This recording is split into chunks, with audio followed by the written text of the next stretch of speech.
Yes, the video in contention here was recorded earlier today. Yes.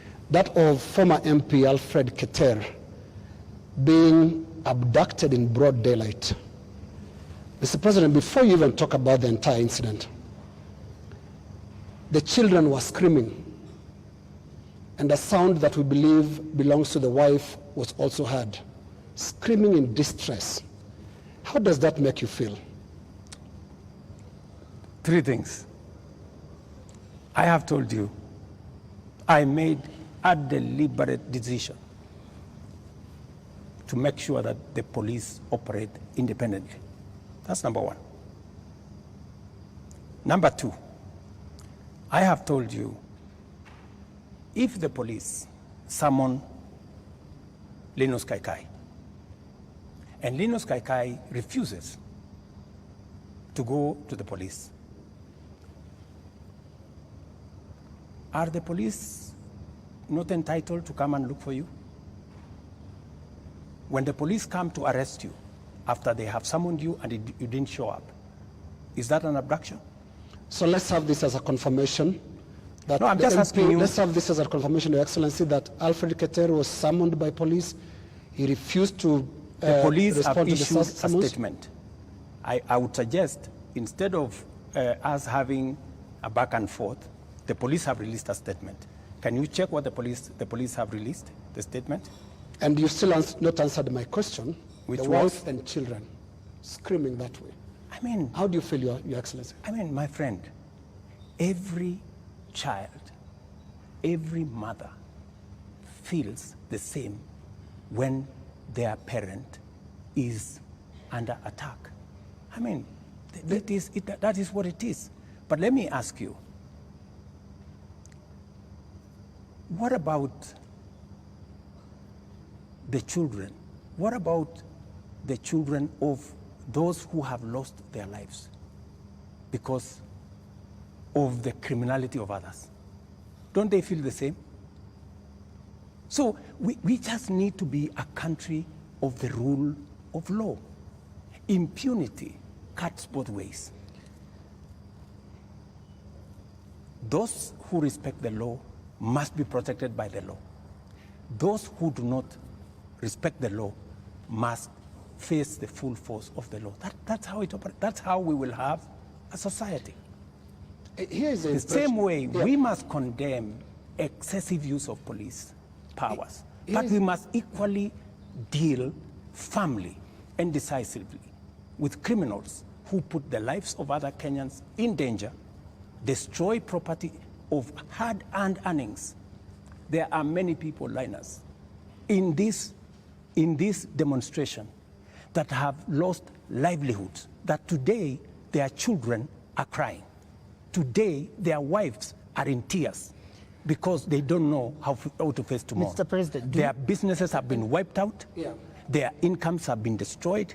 I have just told you 2.4 billion shillings worth of business has been destroyed. I hear you, and today, as I talk to you this evening, there are families who have tears. There are families who do not know how to face tomorrow. And I've asked you very specifically, President, how do you feel about those tears, especially those who have been killed by police bullets? It is horrible. It is horrible.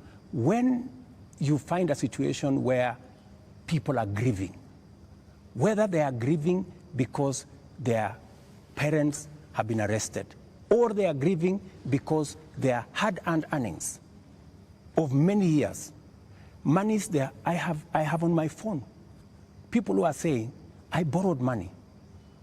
My whole loan has been wiped out. My whole barber shop has been destroyed. My whole hardware has been looted and burnt. And they are in tears. So I must equally work with the police to protect all these citizens. And it cuts both ways, Linus. It cuts both ways. Using the rule of law. Absolutely. Let me take you to just step by step. Absolutely, the rule of law. The rule of law says. The rule of law requires the police to investigate a matter, to, when they have sufficient evidence, present that to the ODPP. The Director of Public Prosecutions takes people who are culpable to court. That's the journey in the rule of law, Mr. President. In the case of 39 people who have been abducted, and the abduction here, we're using it deliberately because of the manner in which the people have been arrested, like we've seen in the case of Alfred Keter. Others who've been picked up from their houses in the middle of the night, and they are held incommunicado for more than 24 hours outside of what the rule of law says.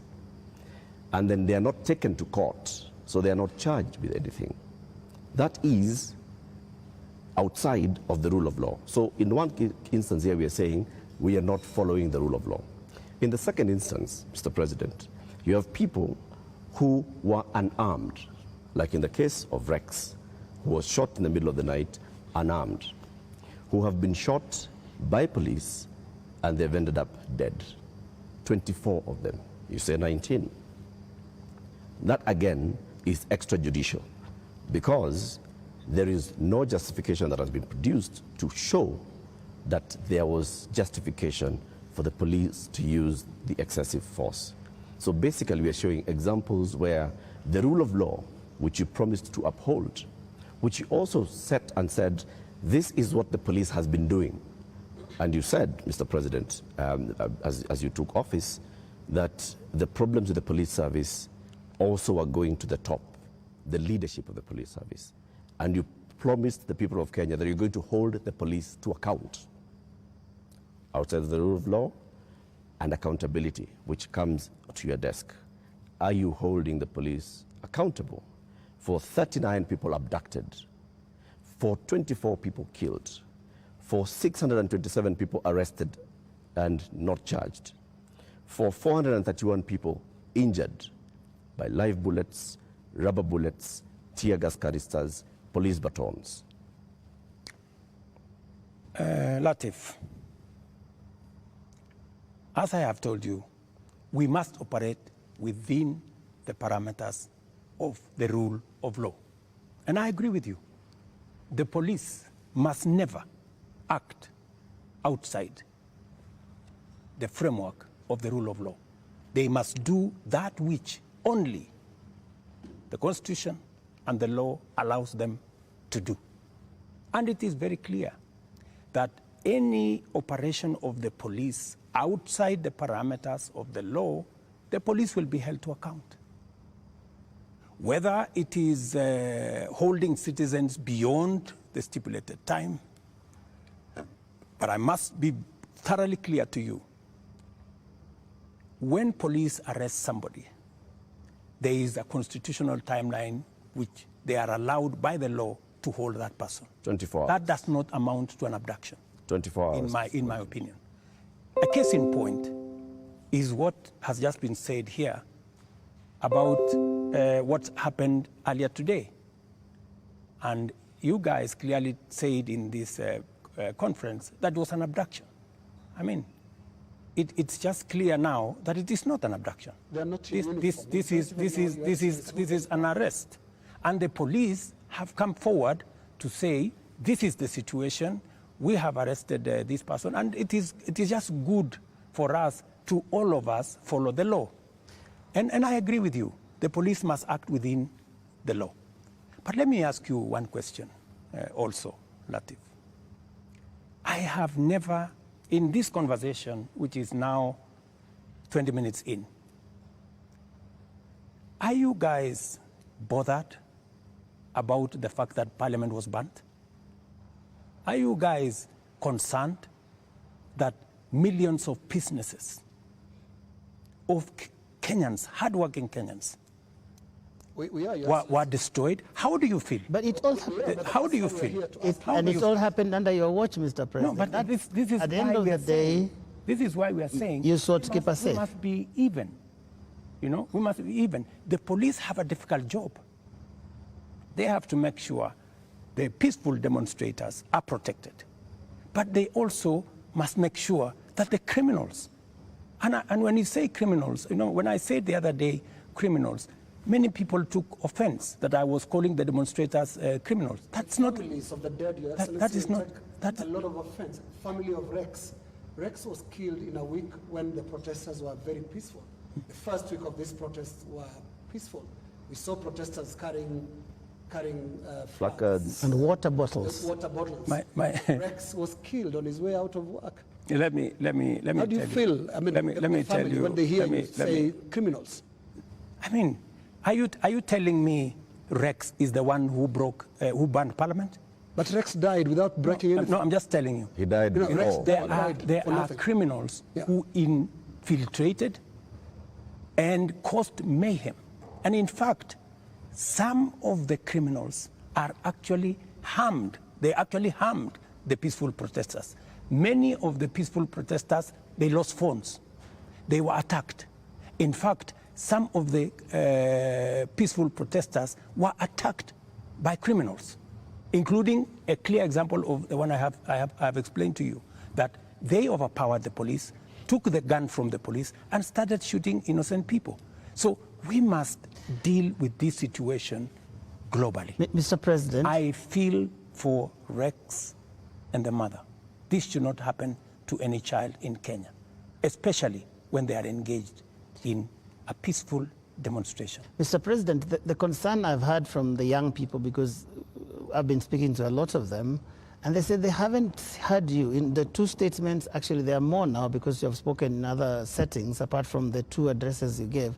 They haven't heard you address them. They haven't heard you talk to these parents. They haven't heard you acknowledge that there were people who were shot by police in circumstances that did not warrant that. Are you saying you haven't seen anything that bothers you about how police responded to these protests? I am very, and in my first statement, I clearly said that innocent lives were lost. In my second statement, I said the same. There were innocent lives lost. But also equally, as a person who is responsible, I must think about those who are suffering because they were innocent, but I must also be concerned about those who are suffering because criminals cause them immense harm. And that is the balance that I need to be able to lead a country.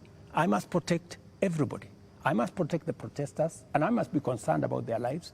I must also protect innocent people who become victims of criminals who take advantage of a peaceful, democratic process that goes on in our country. Do you feel that you protected all those people in the last couple of days, whether it is people who have businesses, whether it is Parliament, whether it is the people who lost their children? I did my best. If I hadn't done what I did, things would have been much worse. In fact, many people ask me, Mr. President, why did you call in the army?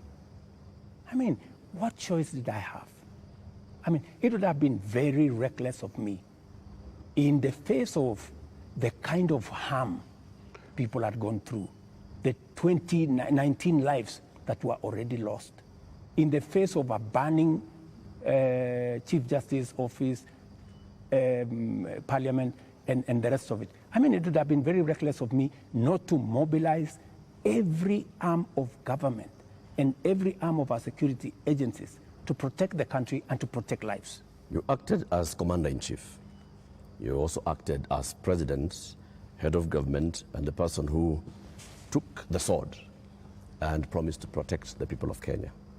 You chair the National Security Council, which brings in the head of the police, the head of the intelligence, the head of the military, and cabinet secretaries in those dockets. Did you have information prior to Tuesday that there was going to be infiltration of the peaceful demonstrations by the criminal elements that you've talked about more than once? And if you did, what did you do about it? We had information, and that is why we prepared in the manner in which we did. If we hadn't prepared in the manner in which we did, we would not be counting 19. We would be counting different numbers. Okay. And I am telling you that the level of mobilization by criminals was heavy.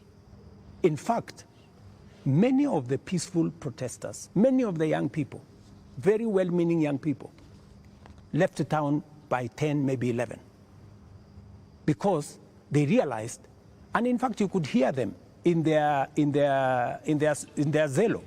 They were saying, guys, this is not our group. Let us go. Let us leave. You could hear them. It was in public domain that the peaceful demonstrators all of a sudden realized that the whole thing had metamorphosed into criminality. So there are criminal elements that's basically hijacked. So Tuesday, Wednesday, Thursday, Friday, Saturday, it is Sunday. Mr. President, how many people are in custody on account of this?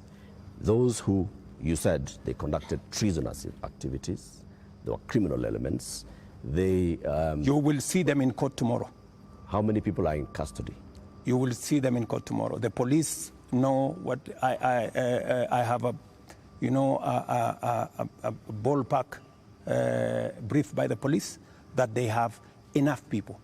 They have actually, because in Kenya nowadays, you cannot commit crime and get away with it.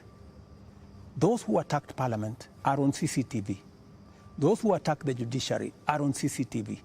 Those who attacked everywhere, those who destroyed people's shops are on CCTV. Many of them are on the run, but we will catch them.